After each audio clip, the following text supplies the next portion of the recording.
Okay, fine. Well, first of all, what's your name? Chuck Burgess. Okay, Chuck. I was trying to get a hold of either Chuck Hickson or Calvin Parker to find out what happened to them. Well, you know, what they say happened as far as being taken aboard UFOs the other night. Well, now, I listened to the tape that they made for the police department when Captain Glenn Ryder and Sheriff Fred Diamond of the Jackson County Sheriff's Department, when they were trying to break their story, and I heard the tape that they made there, and from all appearances, something happened to them. You know, we all find this hard to believe, but something happened to them. Their description, their stories matched. They were interrogated separately and then left in a room together to discuss it, and it was all the same story all the time. And what happened, the Ingalls Shipyard is located south of Highway 90 on the Gulf here in Pascagoula. And these two gentlemen were fishing from the old Shaw Peter shipyard and off an old pier there at the shipyard, which is about a quarter of a mile south of Highway 90, which is one of the most heavily traveled highways in this part of the country. And about dark, which would have been about 7:30, this spacecraft, spaceship, whatever you want to call it, they saw it coming about 2 miles away. It had flashing blue lights. It was, our terminology would probably be silver or aluminum. It came down and hovered about 3 feet off the ground. Three creatures who were described as about 5 feet tall with big eyes, pointed ears, wrinkled skin, a pale-colored skin. They had claw-like arms and feet. Came out and they hovered or floated. They didn't walk. They kind of floated out. And the 45-year-old man, which is Hickson, stood there watching, and young Calvin Parker Jr., the teenager, fainted at this particular point. Hickson said one of the creatures made a buzzing sound, and the other two immediately picked up Hickson and floated him into the spacecraft. And he says, to his knowledge, they brought Parker in also, but Parker had fainted or passed out or hysterical. Anyway, neither one of them knows what happened to Parker. But Hickson says they lay him out.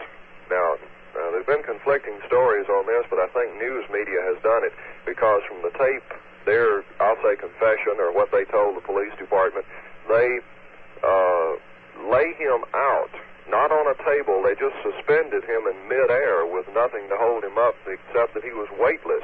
And they took this big eye-looking object and went over him. I guess you'd say like an X-ray, like you take an X-ray or take a picture of him. Mm-hmm. And he says he stayed in there about 30 minutes. And then at a command again, a buzzing sound of one of the creatures, they put him back out. And he described the inside of this machine, and he said it was something that he's a shipyard worker. He's around electronic parts all the time, and he said he had never seen anything like the inside.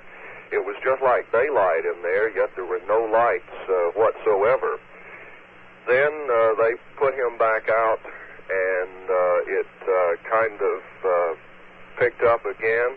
And as according to eyewitnesses who saw an object floating through the sky with blue lights, it apparently headed east toward Mobile, Alabama, which is about 40 miles to the east of us. It passed over the Pinecrest subdivision, which is where I live. I didn't see it, but it passed over the Pinecrest subdivision, and 3 different people saw it.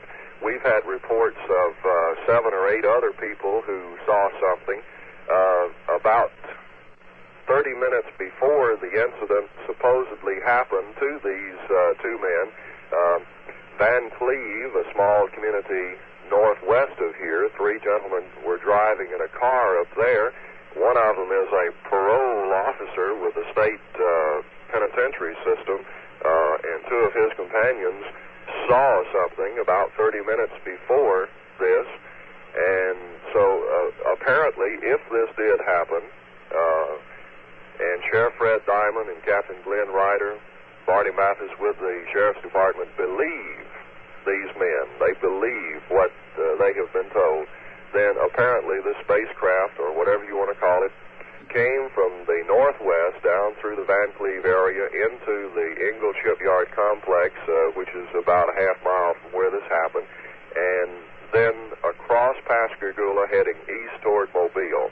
Now, it turned, the people who saw it in Pinecrest said it was moving east, moving forward, but it was turning in a circular clockwise movement as it moved, which would mean it was going over and over and over as it went, and the blue lights were coming out of the apparently two portholes that Hickson says he saw, and it was just turning around and around.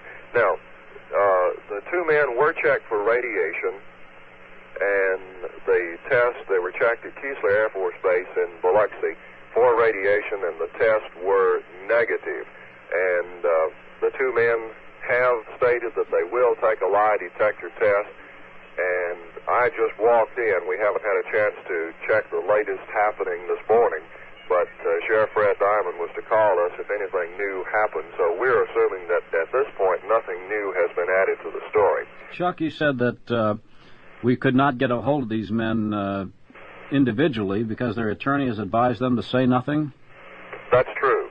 These gentlemen work for F.B. Walker Shipyard in Pascagoula, and the shipyard's attorney is representing, I'll give you his name. Well, that's okay. What about the, you said the Air Force is coming in, or what is happening now with them, do you know?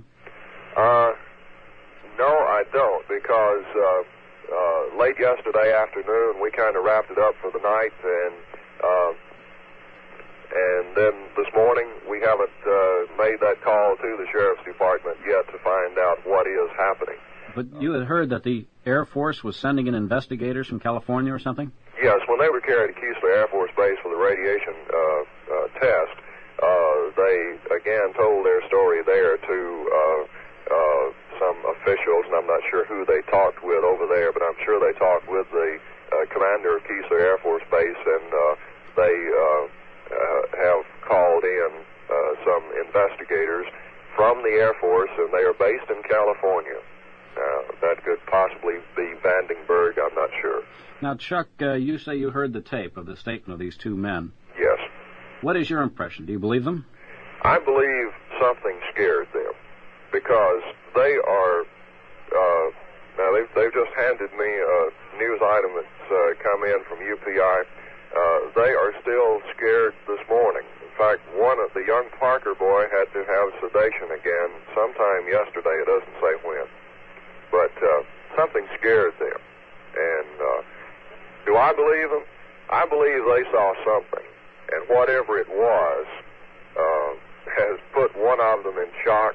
And I find it all hard to believe. When I was sitting there yesterday morning listening to the tape, I believed that they saw something. But the further you go, and to me, and I'll say common sense takes over, you begin to wonder, now, did they?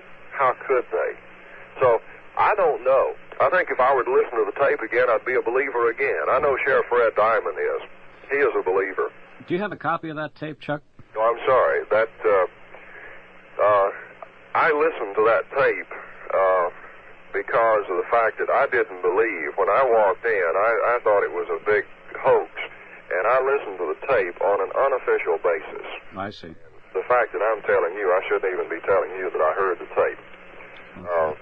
But I did, and it's strictly on an unofficial basis that I have heard this.